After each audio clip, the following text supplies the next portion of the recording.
Namaste, I am Adarsh. Welcome to Adarsh Education Society.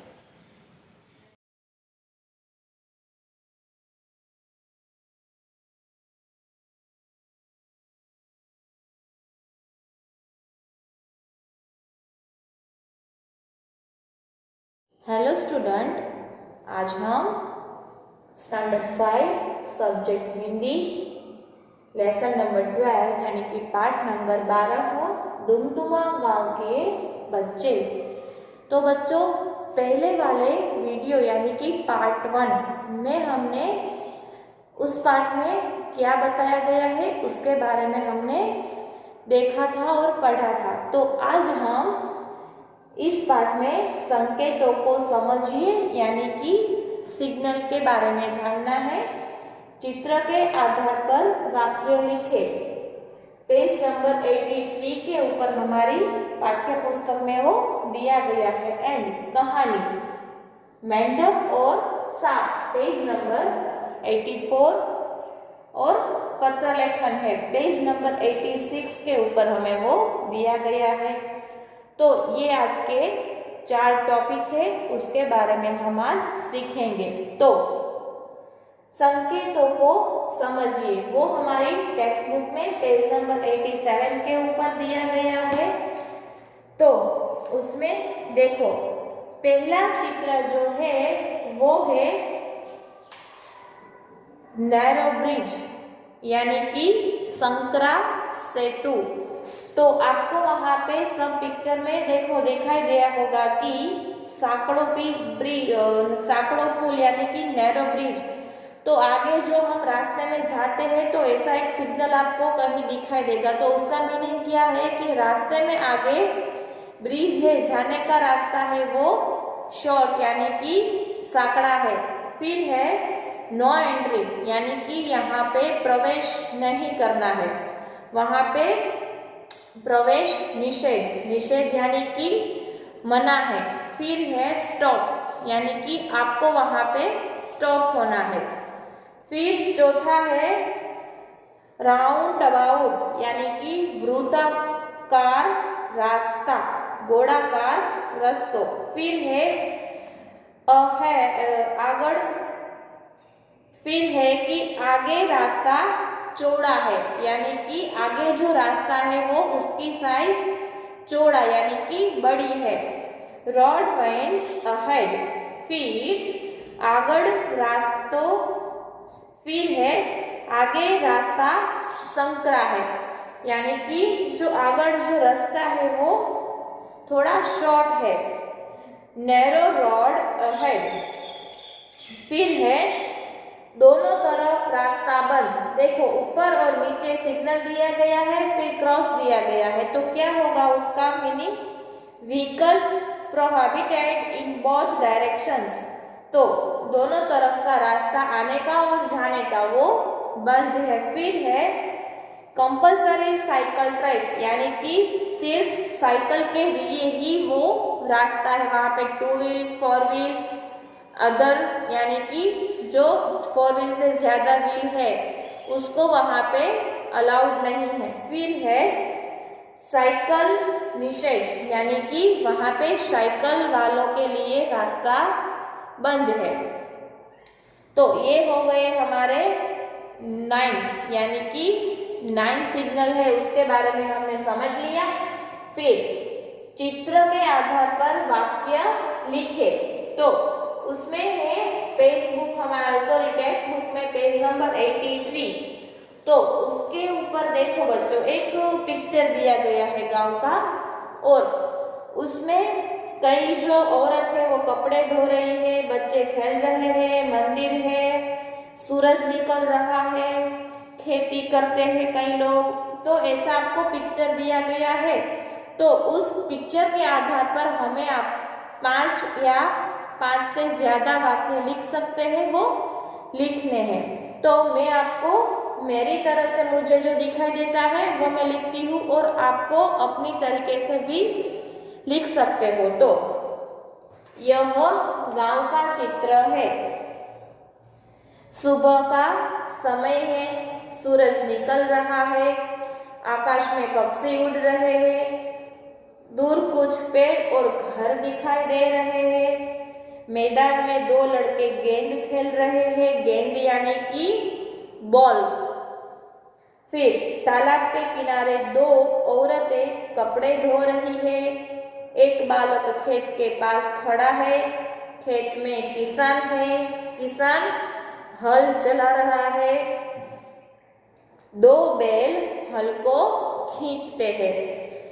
तो इसी तरह हम चित्र के आधार के ऊपर सेंटेंस बना सकते हैं। फिर हमारी टेक्स्ट बुक में कहानी दी गई है जो है पेज नंबर 84। उसमें कितने चित्र दिए गए हैं? 6। तो वो आपको चित्र के आधार के ऊपर से कहानी बनानी है। तो देखो, एक पहला चित्र है कि जिसमें एक सांप है जो झाड़ के नीचे है और 4 मेंढक है।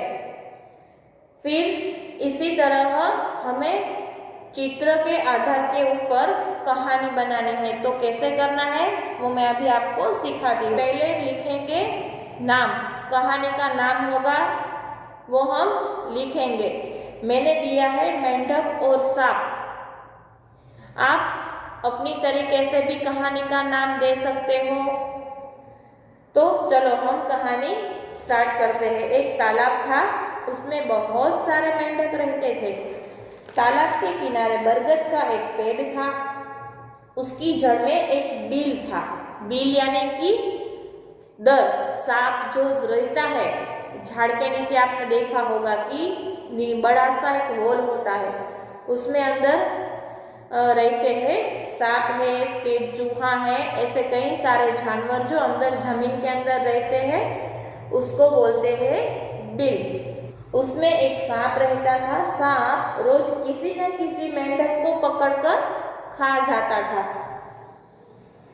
मेंढक परेशान हो उठे थे। एक दिन उन्होंने आपस में मिलकर एक उपाय सोचा। दूसरे दिन एक मेंढक बिल के सामने खड़ा रहा, बाकी सभी मेंढक बिल के आसपास छिप गए।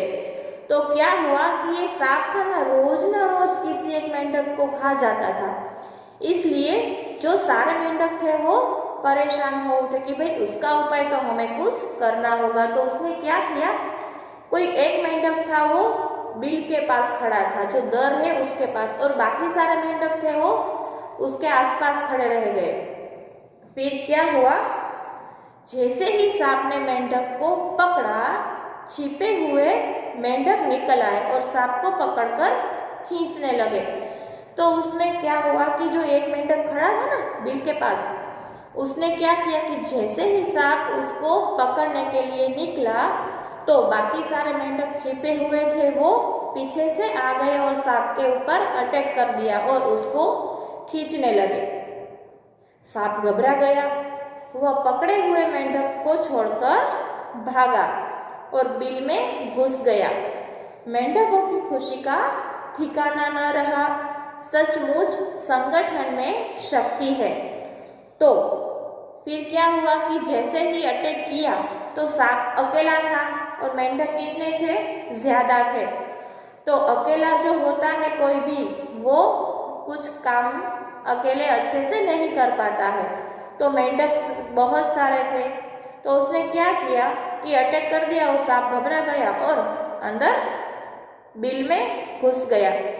फिर ये जो सारे मेंढक थे उसने जो एक उपाय सोचा था उसमें वो सक्सेस हो गए, यानी कि उसने जो सोचा था वो उसका अच्छे से सक्सेस हो गया। तो उसकी खुशी का ठिकाना ही न रहा। तो सचमुच संगठन में शक्ति है। संगठन यानी जो पूरा एक कोई भी व्यक्ति होती है उसके लिए कोई काम करना हो तो वो नहीं कर पाता है, बट उसका ग्रुप होता है और काम करे तो वो अच्छे से हो जाएगा। हमने कहानी सीख ली। फिर है पत्र लेखन। पेज नंबर 86 के ऊपर हमारे टेक्स्ट बुक में दिया गया है। तो इस पाठ में हमें क्या है कि इस समस्या के बारे में अपने सरपंच, नगर सेवक को पत्र लिखिए। तो हम पत्र लिखेंगे पर उसका कोई टॉपिक तो होगा ना कि हम किसी को बोले, पर उसका टॉपिक क्या होगा? तो इसका टॉपिक है गंदगी। हमारे मोहल्ले यानी कि हम जहाँ पे रहते हैं उस एरिया में गंदगी है, तो हमें नगर सेवक जो है उसको हमें पत्र लिखना है। तो कैसे लिखना है वो मैं अभी आपको समझा। तो बच्चों, हमें किसी को पत्र लिखना हो तो हम कैसे लिखते हैं? तो पहले तो हम लिखेंगे प्रेषक, यानी कि जो लिखने वाला कौन है और कहाँ से है, उसका नेम और उसका एड्रेस। तो फॉर एग्जाम्पल प्रेषक है तो हमारी गंदगी है हमारे गांव की, मैं हमारे ही गांव का नेम लेती हूँ धोराजी। धोराजी के ग्रामजन मोहल्ला नंबर 9 यानी कि एरिया नंबर 9, जो डिवीजन होते हैं अलग अलग एरिया के, तो वहां से पत्र लिखा जा रहा है। और जब आप पत्र लिखते हो उसकी डेट, पहले डेट, फिर मंथ, फिर ईयर, तो वो लिख लिया। फिर प्रति, यानी कि हमें पत्र जिसको लिखना है उसको हम माननीय शब्द जो बोलते हैं प्रति, फिर माननीय महोदय श्री, माननीय सर, मैडम, जो कुछ भी लिखना हो वो हम यहाँ पे लिखते हैं। मान्यवर सरपंच महोदय, धोराजी ग्राम पंचायत। फिर विषय, विषय यानी कि हमें कौन से विषय के ऊपर लिखना था? मैंने पहले बताया कि गंदगी जो है वो हमें दूर कर रही है हमारे एरिया की, तो यहाँ पे हम विषय में लिखेंगे कि मोहल्ले और गांव की गंदगी दूर करने के लिए। फिर यहाँ पे क्या लिखना है?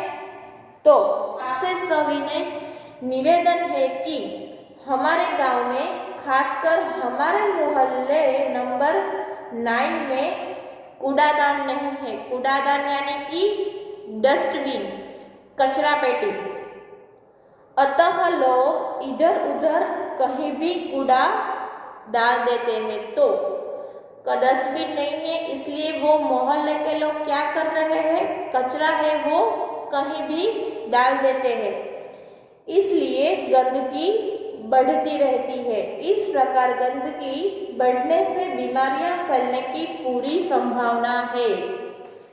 अतः आपसे प्रार्थना है कि हमारे मोहल्ले में तथा पूरे गांव में कूड़ेदान रखवाए और उनकी सफाई करवाने का उचित प्रबंध करें, ताकि गांव स्वच्छ रहे, स्वस्थ रहे।